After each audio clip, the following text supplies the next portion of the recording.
Good afternoon. My name is Karen Shunk with the Energy Management Association, and I'd like to welcome you to today's webinar and thank NEO and B3 for sponsoring today's session. A few items before we get started. Presenters will be holding questions until the end of the presentation, but we encourage you to submit them at any time using the Q&A button. If you happen to be experiencing technical problems during the webinar, please use the Q&A button to inform the panelists, and our producer, William, will assist you. This presentation is being recorded and will be available for viewing within a week. And in terms of continuing education credit, everyone in attendance for the full webinar will receive a certificate of attendance sent to their email within 24 hours. Finally, if you're a certified CXA or EMP, your CEUs for attending any webinar will be automatically uploaded to your respective portals after the webinar concludes.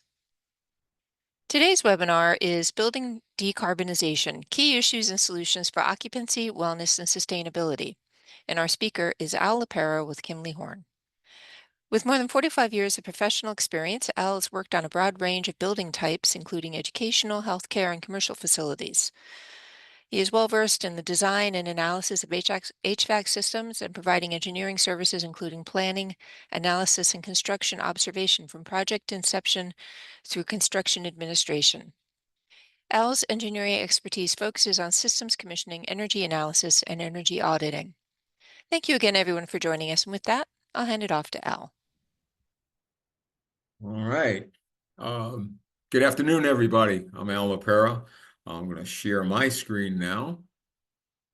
There we go. Let's see if we can.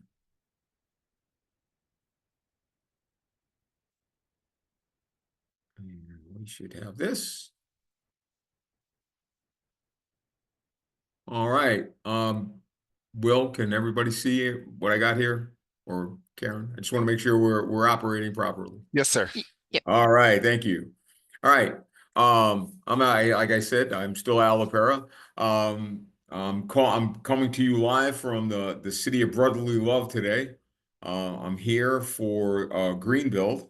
I've been doing this, as Karen said, I've been doing this for at least a day or two. I've been a commissioning agent, engineer, energy auditor. I've been doing a lot of this stuff for a long time. And so one of the things that really is piqued my lack of knowledge was what decarbonization was, what operational carbon is, what embodied carbon is. So we're going to go over that today because how I got to understand this was just more of my lack of knowledge and why, because I think as engineers and architects, we usually focus on operational carbon. It's like, reducing the energy of the building by making it more efficient. While there's really more to that story than meets the eye. So that's what we're going to talk about today.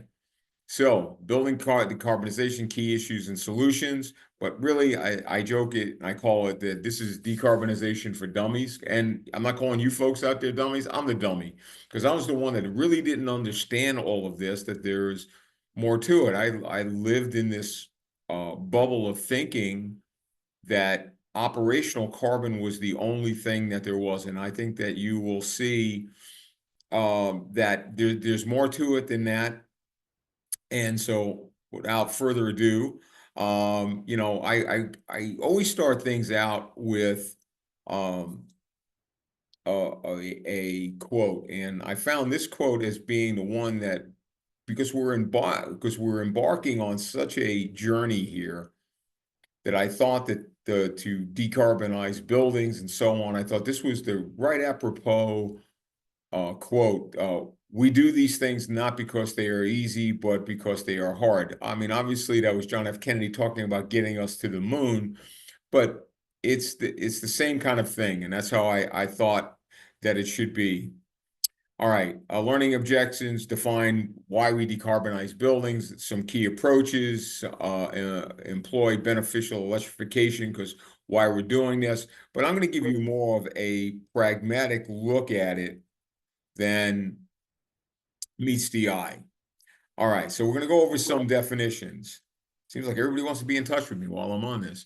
Decarbonization, I'm going to go over some definitions. Carbon emissions, which are basically greenhouse gas emissions. Greenhouse effect, which is the global warming or global warming potential. Other greenhouse gases or global warming potential are normalized to CO2 levels or in metric ton of CO2 levels. And then, we're going to talk about that. This is going to be based on the 20-year versus the 100-year global warming potential. And our current challenge is really immediate, which means that we're going to focus on the last 20 years. All right, so decarbonization. Decarbonization really, if you think about it, is both the journey and the destination, right? And I'm going to go into more detail about that, but it's reducing and eliminating the embodied and operational carbon of a building through increased both building design and construction and operational efficiency, on-site renewable energy generation, and off-site greenhouse gas emission offsets or sequestering, right? So embodied carbon is the CO2 associated with the building construction, and I'll go into more detail, but talking about it's basically from cradle to the job site and to construction.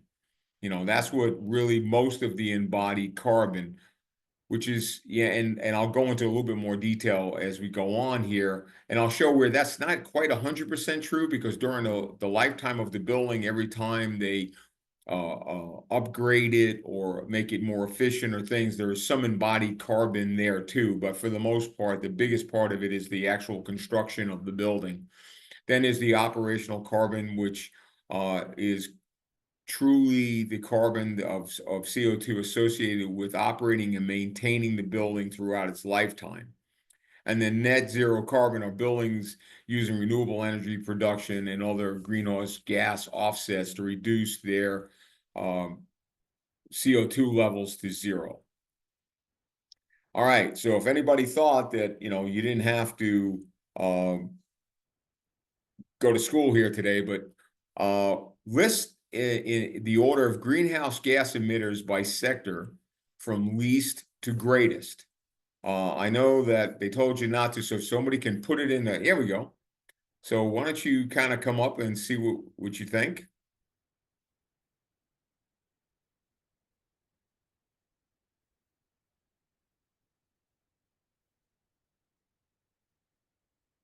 See what everybody thinks.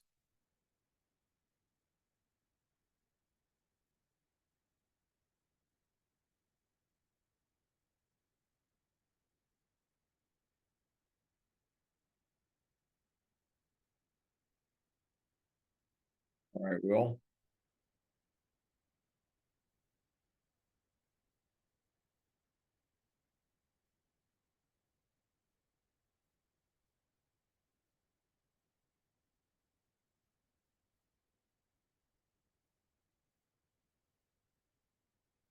We go. Well, they're kind of all over the map here. Let's just see what basically a majority of you, which is great, 47%, thought it was B, and that's what it is.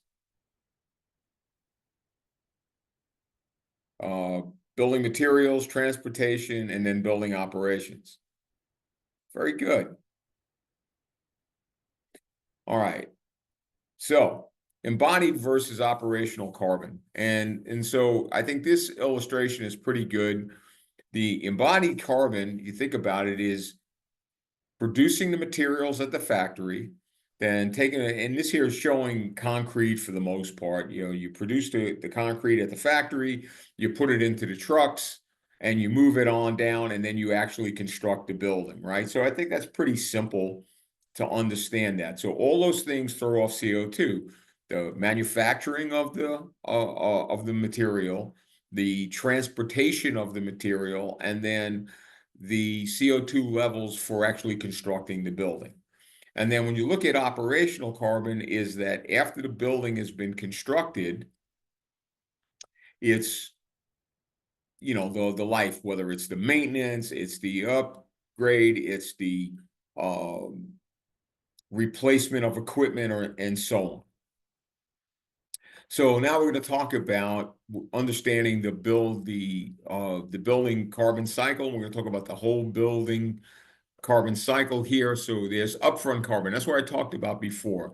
And these are all broken. The whole life carbon cycle is broken down into three categories: upfront carbon, use stage carbon, and end of life carbon. So the first one we're going to talk about is the upfront carbon, which is modules A1 through A3, which is actually where I talked about where it's cradle to gate. So this is where they actually uh, manufacture it and they get it to where it's about to leave the factory to be sent to the site. So that's what module 4 is. That's the transportation of getting it between the where it's manufactured to the site, and then there is the actual construction installation emissions. Now, when we start to look at the operational carbon, well, there's a lot more here than meets the eye, right? So when we start to look at it, B1, B2, B3, and 4, what these are, like if you start to think about it, what are module B1? What is that? What is in-use emissions? Well, those are like refrigerant leaks. They are building maintenance, chemicals, cleaners, things like that. You look at module B2, those are maintenance emissions, which is basically thinking about like your replacement of light bulbs, painting, repairing roofs, repairing HVAC equipment, right? Those are the maintenance replacement. Then you start to look at 3 and 4, and those are more like roof replacements, floor replacements, more things like that. And then you start to look at refurbishment emissions, which are like on forest day to day. And then refurbishment is like when you redo the building to make it more efficient. Or like think about, I'm staying here in a hotel in Philly. Most hotels go through a refurbishment cycle about every 5 to 7 years where they dress it up. And so all of that is part of that refurbishment, but that all has operational and embodied carbon that's part of that cycle. Then we get operational energy emissions, which is clearly just the building consuming energy. And then, let's go back here. Sorry about that. But then we look at this module B7, which is operational water use. Well, that has to do with the production of water, getting it throughout the building, and then the carbon used at the waste water treatment plants. And then the last but not least is C8, which is user carbon. Like if any of you are part of a school board, these are like the buses, right? That's what user carbon would be. The fleets, if you have trucks and things like that, that's what that user carbon is. And then when we look at, what is this thing is what is the end of the story is like what happens to the building when it's about to be torn down, which is the end of life carbon, right? Which is all embodied because now you're taking the deconstruction emissions because you're going to have to cart them away. You're going to have to do something with them. So that's what all those emissions are. And that is really the overall of it. Now, this here kind of a map, which I thought was just kind of a chart, which was at first kind of confusing to me until you start to look at it. It starts to talk about what each one does, and then now that you can see that they're talking about there's now like I talked about A, B, and C. Well, now there's a D module, which is talking about exported energy, and D1 through, which I'm not going to get into, A, B, and C, which is talking about the reuse and secondary use of material. So basically, where you recycle things. So that's what that's all about. And then we'll talk about what is net zero carbon. Net zero carbon is measures the lower emissions. For example, you invest in green technology. Now, I'll be the first one when I look at these things, and when you look at lower emissions, how you do it by basically the first one is almost like to a certain degree as carbon offsets, right? Where the second one is where actually you do things to remove forest expansions or direct air capture. There's ways to do it. It's still very expensive to be able to do that.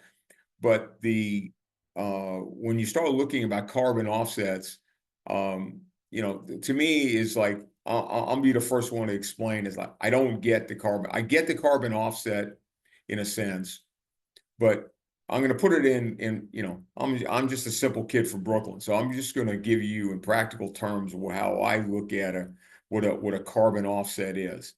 I'm going to go on a diet, but Will, who is our producer here today, he's going to lose my weight for me, right? It has nothing to do with me. I'm saying I'm going to do it, but someone else is actually going to do it. Don't get me wrong. I think it's great that this money is investing to produce lower energy and do other things with it, but it's not doing it at the building in a sense that you can offset all your carbon, whether you can or you can't. You're not fully doing it yourself, right? You're paying someone else to do it, or I think there's a mixture of it, but I believe that there should be a balance in it all. But anyway, that's how and that's my opinion on that.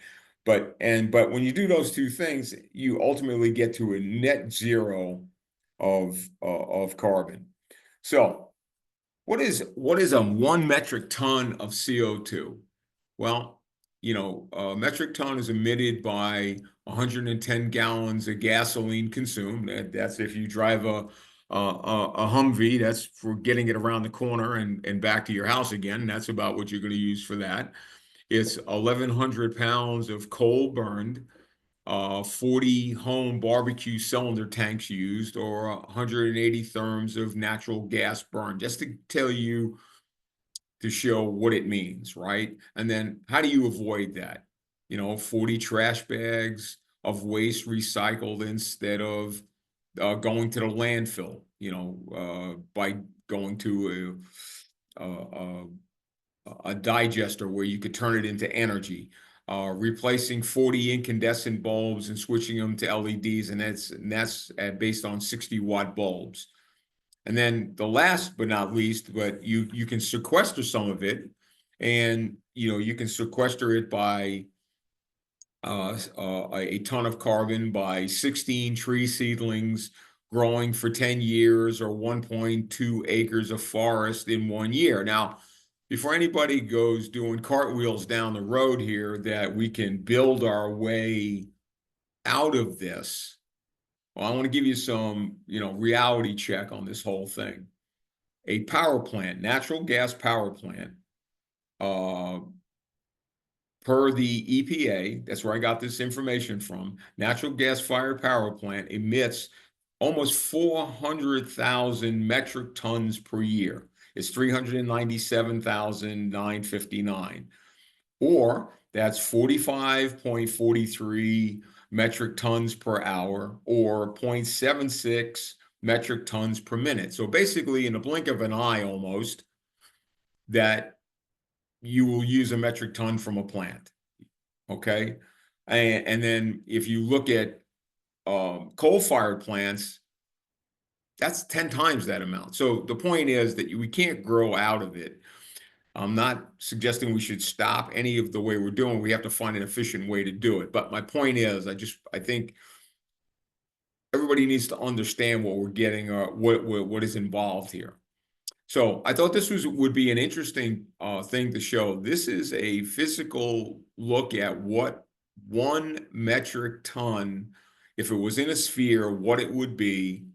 So basically, it's a 33-foot ball. That's what 1 metric ton of carbon dioxide gas looks like. All right, global warming impact. The U.S. Greenhouse gas emissions are 6.3 billion metric tons in in the year 2022, based on the 20-year impact study. And of that, almost 80% is carbon dioxide, 11% is methane, 6.1% is nitrous oxide. Yes, when you go to the dentist, you breathe it in and then you exhale it. It goes out into the atmosphere. And then 3% basically is fluoride gases. So, so you start to see what is involved. And the big thing in this whole thing is, the carbon dioxide. So how do we reduce embodied carbon? Well, first we need to understand, if we start to look at new construction, if things are based on doing business as usual, right? And this is based on a 30-year study. Why they picked 30 years, I don't know. I'm not, hopefully nobody's going to ask me that question, because I really don't know why they picked 30 years. But they picked 30 years because I'm guessing that is the average life of a building, but that's just purely a guess on my part. So if you look at this, over 30 years, the embodied carbon is 49% and operational carbon is 51%. So obviously, if you push this whole thing out and you went over 40 years, well, then the embodied carbon would be less and the operational carbon would be more. But the whole point is, in the 30-year, it's almost 50-50. So when we also continue to look at this, that and all this, and these two charts came from Architecture 2030, which is the I forgot the name of it. My mind went blank here. That if you start to look at it, it starts to be at year 10 is when, at that point, the embodied carbon is really like 74% of it. And then you start to see the overall rise in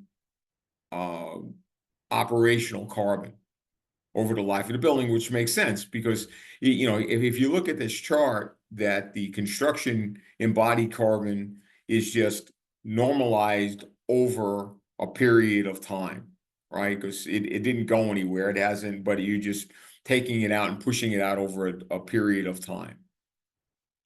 So, where is the embodied carbon in a building, right?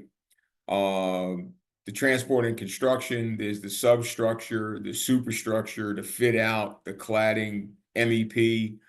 Well, when you start to look at all of this, you can start to see that a majority of it is in the concrete, right? So Thornton Tomasetti did this great study where they showed where all the embodied carbon is depending on the type of project it is, whether it's a aviation project, a school project, or hospitality, or whatever. But you could see that for the most part, in almost every single case, that all the a majority of it comes from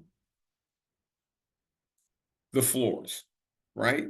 And I mean, obviously, it makes sense when you start looking at it at aviation and transportation, right? That, now you're talking about roads and tarmacs and things like that. So it makes perfect sense there that you would see a higher amount there. Or again, you start to look at like sports and entertainment. Every one of them is slightly unique, but for the most part, you can see what's very typical are the floors. But what you're seeing here is that concrete is high in embodied carbon. Another chart that came from Thornton Tomasetti is the same thing. It was just still showing how the floors, especially in the commercial market for sure, is the highest amount. But in this particular chart, regardless how you look at it, that the floors are the bigger thing. It's just it was a second part of that study that showed this. All right, so now you can do reducing embodied carbon. Well, there's this tool that has been put out by EPIC, which you can do an analysis of what the emissions over time are. So what this is looking at for a standard concrete type building. And what you can see here, that there are no stored or avoided emissions, because you can't store or avoid anything with concrete. That's just a fact of the type of construction that it is. Now, the one thing, this is even me that looks at all these things, and they started talking about energy consumption in these in this. And one of the things that I found that I thought was interesting is that it said, it starts to talk about that operational carbon emissions are, if you look at this one, it's 10,100.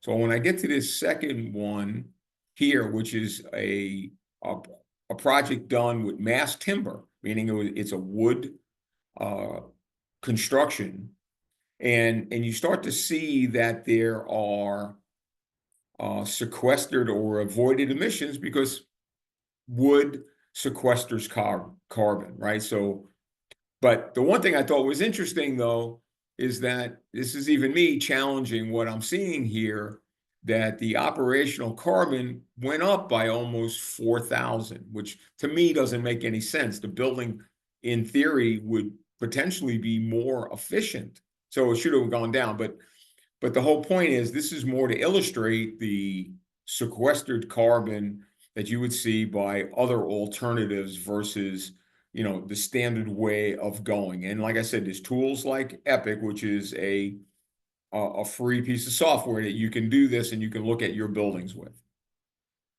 And so to get an idea of different things, just to show you, these are all in metric tons of carbon of material. You look at aluminum has the highest, stone has the lowest, and you go, but Al, this concrete has very low, but there's so much of it in the building. So that's when you start to see, and almost like anything else that you get involved in is, if you do nothing with anything, the way to achieve it is to plan it with the end in mind, meaning that if you do nothing, you can achieve the most by planning to be a low carbon building, right? It's just not going to it's not going to happen overnight. It's not going to happen without anybody working on it. But this is what this is just showing you, is that if you plan it, you design it, you construct it, and you maintain it over the time, you can reduce the embodied carbon in buildings. So build nothing or less. What does that mean? That is pretty simple, is that you can take existing buildings, and let's be honest here, in that 3/4 of the stock of our buildings is going to be existing buildings. Well, here, this from the Architecture 2030, they say by the year 2040, that 2/3 of the global building stock will be existing buildings. They are still here today, without any upgrades, and they're still emitting greenhouse gas emissions. So by renovating existing buildings, you reduce the initial carbon, embodied carbon of a building. So to me, that's one way to do it, right? That was the whole idea by the 2030 challenge, which is now, which was what the Architecture 2030 is. 2030 challenge, where was talking mainly about existing buildings and reducing the energy on existing buildings. So since the renovation of existing buildings could help reduce the amount of embodied carbon, that's one way to do it. Build more efficiently. All right, let's think about it. As architects, they don't want to see things on the ground, so they tell us to put the heaviest things on the top of the building. They have us put our chillers on the top of the buildings, cooling towers, and so on. Let alone that it's more expensive, because you now have to have the structure of the building to be able to hold it up. then while which I didn't say this originally, I am a recovering architect. My original degree, and I originally worked, I was an architect for a while. Uh, I love glass buildings, but I understand that, glass is not the most efficient thing to do. So everybody has to work together to be able to reduce the embodied carbon, build more efficiently by not putting the heaviest things on the top of the building, putting less glass in a building. And I'll talk about that in a little bit more.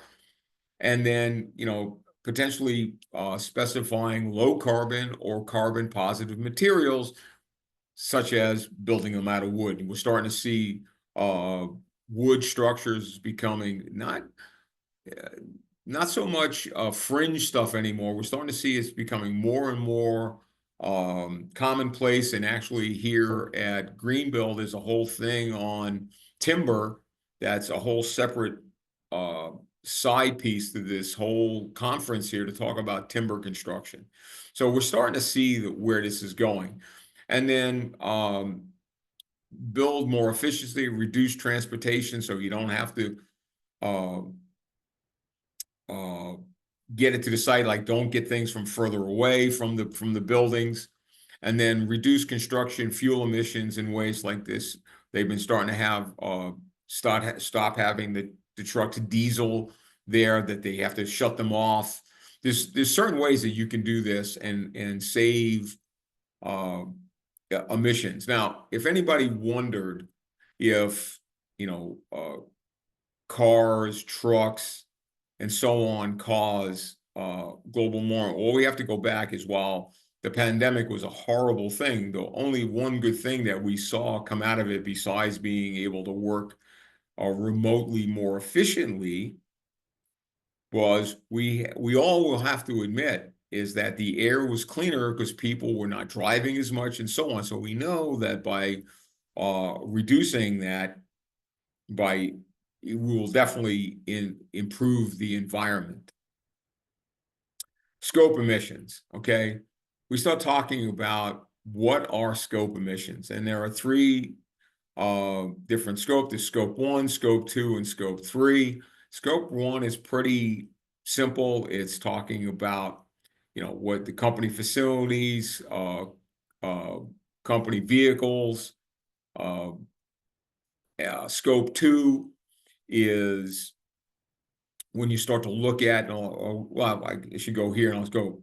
Scope 1 is emissions from sources that are owned and controlled by an organization. So like here, scope 1, for example, is emissions that could be from fossil fuel combustion for those industrial processes to create things for the HVAC and air conditioning system, electrical generation, like if you're producing energy on site, and then emissions from company-owned vehicles like school buses, things like that. Scope 2 is energy indirect. These are emissions being released into the atmosphere associated with the consumption of purchased electricity. So which is this more of the source energy, right? So we start to look at that. And then scope 3, and this is the one I will be the first one to tell you is still the Wild West. They still don't have a good way to categorize this, because I've talked to clients and they've already told me, Al, when it comes to scope 3, I could talk to 3 or 4 different people that will calculate them for me, and I get wide numbers from all of them. So and that's why we're starting to see that a lot of people, at least in my realm, in my world, that scope 1 and scope 2 has been their focuses. Scope 3 is something they're looking at, but since it's not an exact science yet, that they are, holding off on being able to do that. Because you got to think about it. How do you categorize the business travel of other people, of other companies, and so on? And because you got to think about it, because the scope 3 is from other companies and so on. So anyway, so that's where we are on that one. So the next quiz here is Ned owns an electric vehicle and brags to his coworkers that he reduced his greenhouse gas emissions. Tatiana points out to him that he plugs his car into the electric grid and the utility company runs on natural gas, which is a great emitter of greenhouse gas emissions. Carl also mentions that lithium is difficult to mine and its extraction is damaging to the environment. Tatiana's comment is an example of what? Tatiana was talking about that he plugs it into the grid. So let's see what everybody thinks.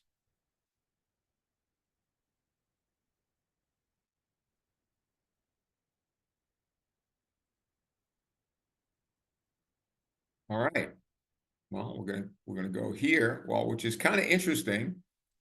The people that picked in operational carbon, we have a smart group here because the two biggest ones are actually the two things. It could be either or, and I probably should have said I should have probably had it where it could have been a bunch of different things, but you guys are definitely on board here of understanding what's going on, right? So B and D are things that are the have to do with the electric grid and the utility company. Beneficial electrification. Look, we keep hearing about electrification. Well, I'll do I think we're there yet? I don't think so. I think there has to be more done with it because the power plants themselves are not ready for all this electrification. There was a study that was done for the state of Georgia where Georgia was big into trying to get a lot of these technology companies to move to Georgia, in which they have. But they're finding that they're going to be 17% short on being able to produce energy. So a lot of the grids need to be upgraded just to handle the additional loads that's being put on them without thinking about, adding electric cars to it. And whether electric cars, yes, we need to do things so we're not putting fossil fuel in the air, and electric cars are a way to do that. But there might be a better way. We saw that with that if they get too cold, they don't work. We just saw here because I live in Florida, we saw that if salt water gets to them, they go up into, it can cause them to go into flames. So there are some other challenges with them. It's the right direction. We have to keep working on these things, but beneficial electrification is where we start talking about going from fossil fuel to all electric.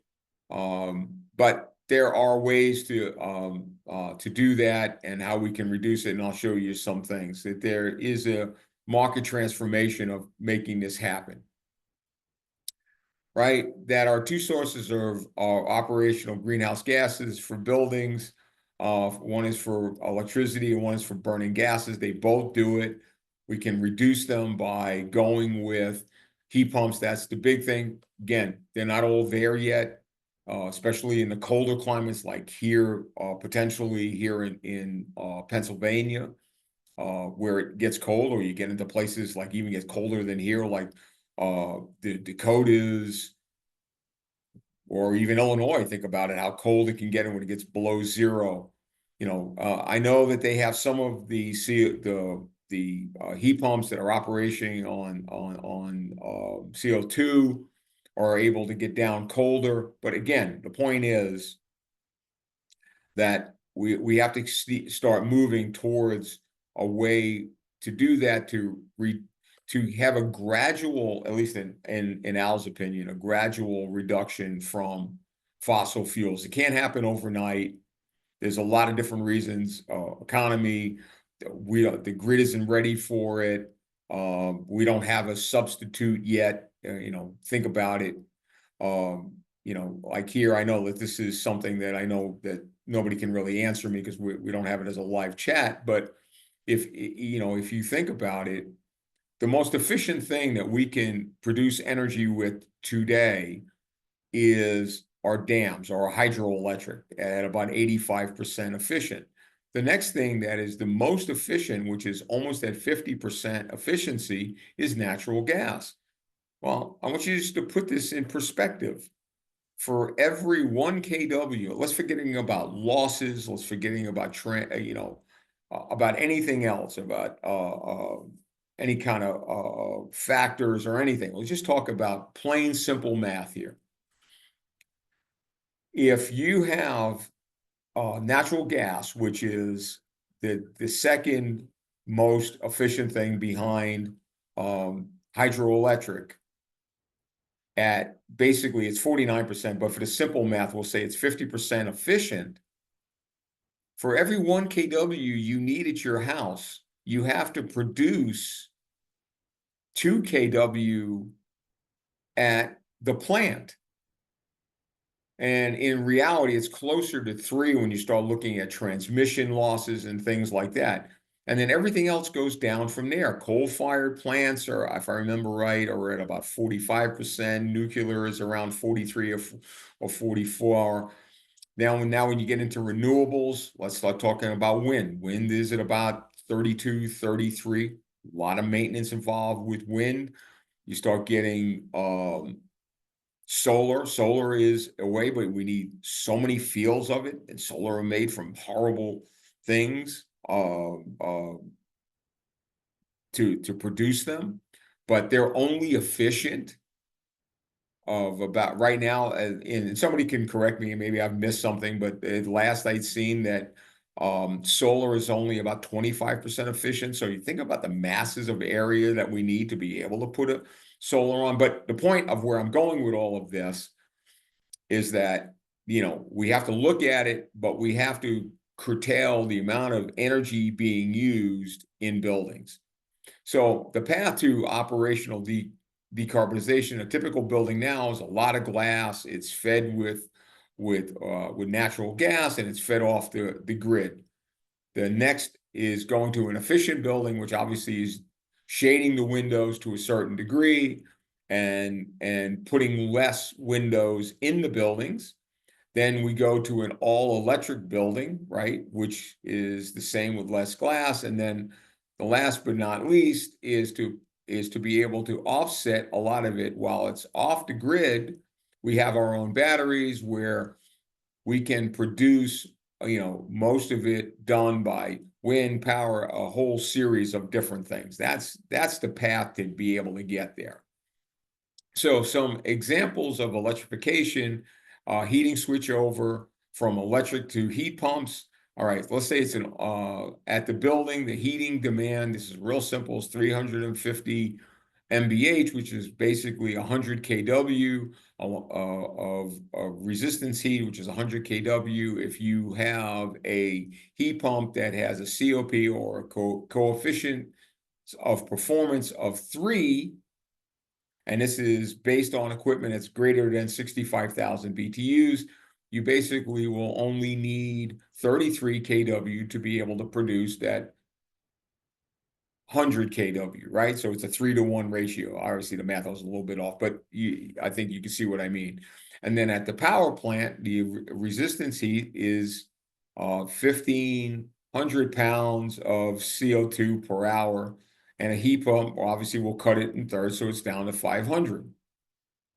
So now, just for kicks and giggles, if we went based on the latest 2030 energy code equipment for less than 65,000, which you were putting in a bunch of small systems, you had the same building load, but you're doing with a series of smaller units, all under 65,000, the same 100 kW, but now based on the heat pumps that have to be 8.8, now you're only doing 11 kW, and then your resistance, the same thing. Now you're only doing 166 pounds of carbon. But the reality of it is that heat pumps don't work everywhere.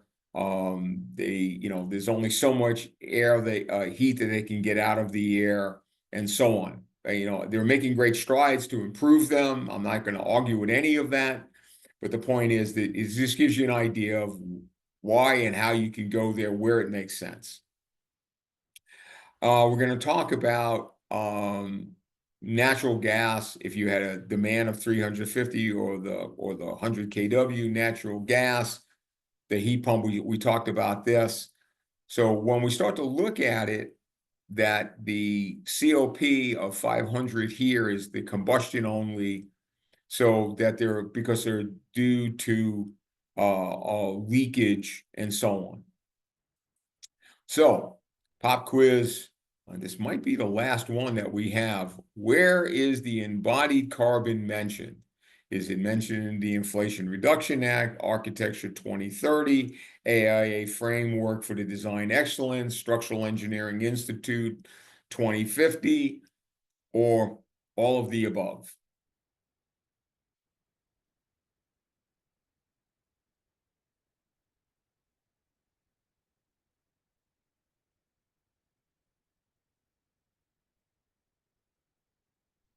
All right, majority you got it right. It is all of the above. It's really mentioned in all of it because it's becoming a global thing and everybody has to get on board with it. So, all right. Performance standards, really building performance standard. We're starting to see in a lot of states that the energy codes that are starting to be upgraded to be able to address all these problems. And this following map here is going to show you, and this was from March of 2022. And you can see, I want you to look at this, and again, the reason I put this date on here is I want you to look at this map, look at it closely. This is talking about where performance disclosures requirements, benchmarking exists. They have established goals for reduction. I mean, probably the most well-known is probably New York City with Local Law 97. The entire state of Washington has they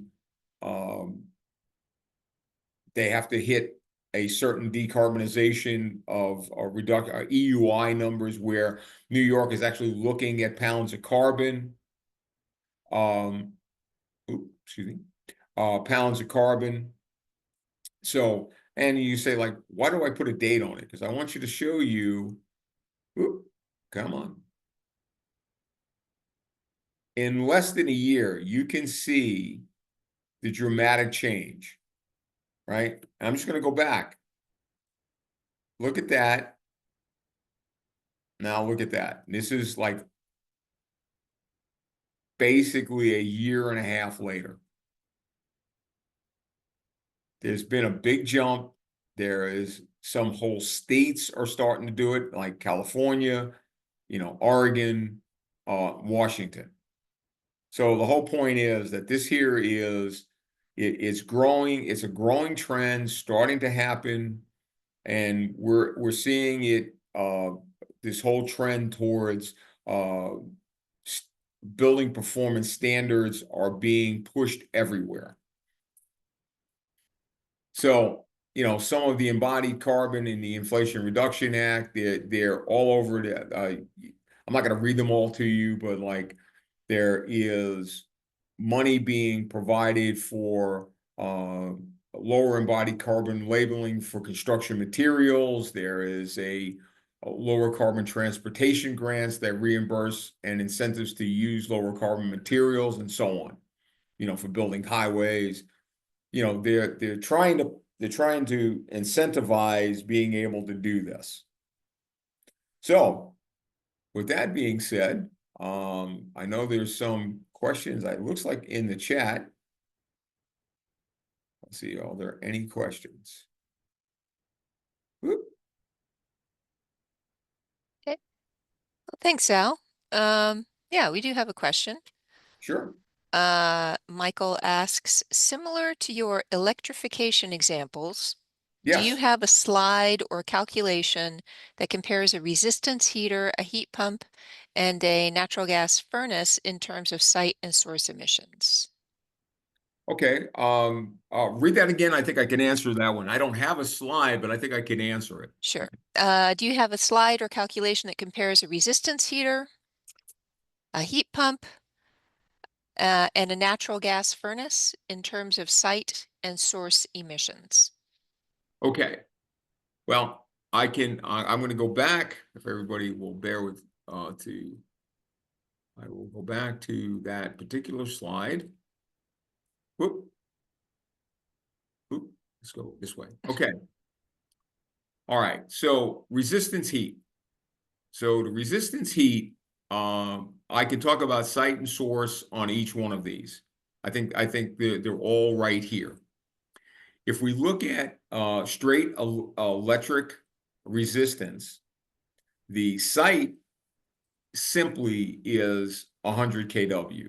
The source, if I remember right from the my charts that I have from the DOE, which is I want to say it's 2.8 is the transportation. So you would have, so you'd have 100 kW. Let's say it was just 1 kW, just to do math.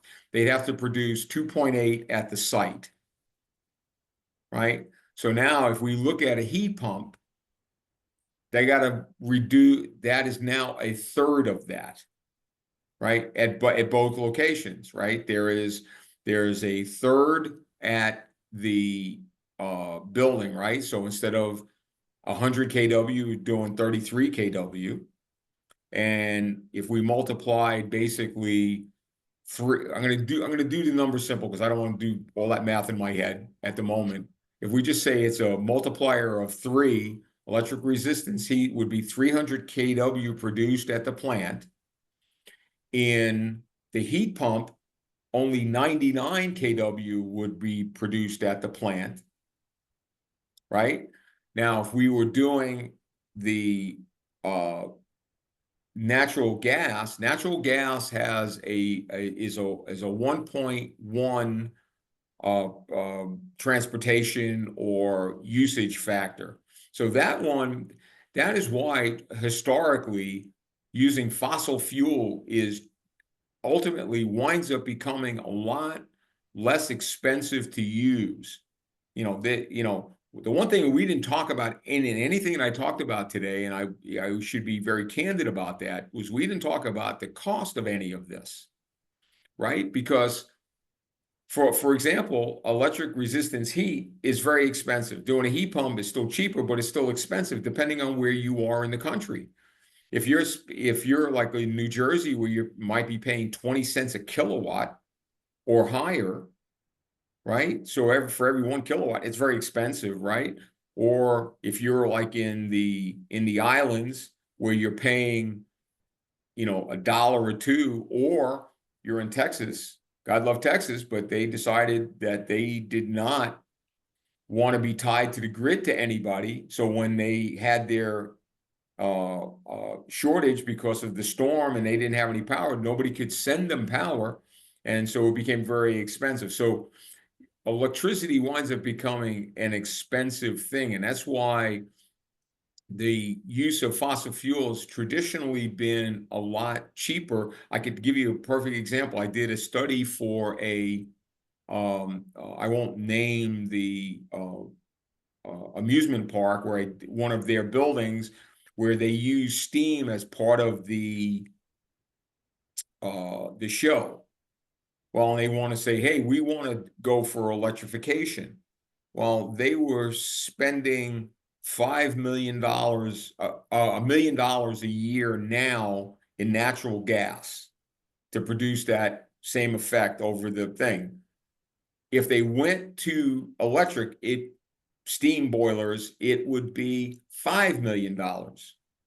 So while they may achieve their electrification goal, their operational costs are going to go out of sight. And that's why I think there has to, this is, there's more to this than just, hey, we're just going to make everything electric. Michael, I hopefully that answered your question. If you can tell Karen yes or no. Go ahead and pop it in the Q&A if you have any follow-up questions, Michael. We have a question from Richard who says, does anybody make an 8.8, I'm not sure what this pronunciation means, COP heat pump? Would love that. Oh,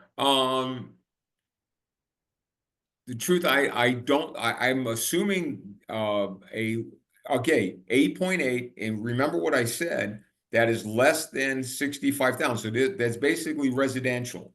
And where I got that from, there has to be somebody, because that's what the energy code says, and they're not allowed to, sell them.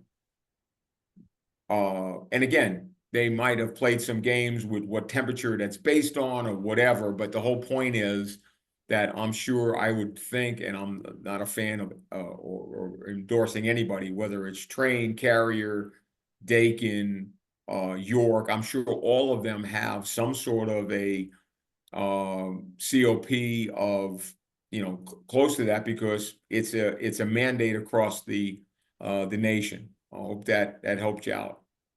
So in the meantime, Michael came back and he says he was interested in the emissions comparison of the three items and that you started him on the path to answer it himself. And we just need to give him a few minutes to calculate. Okay. All right. I So like it. he's good.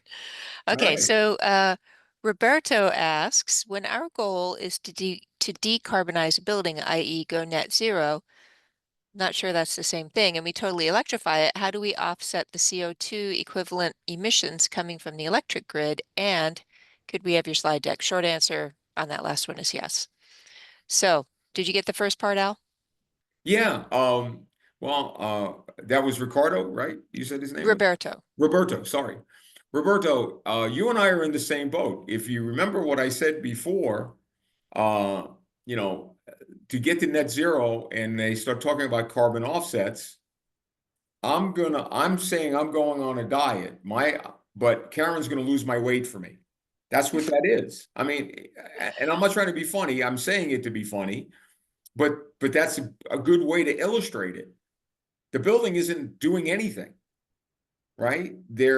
So I, this is where I talk about this, and this is why now you can understand why I call it this decarbonization for dummies, because it becomes, it's a bigger question. There's no yes or no answer to all of this.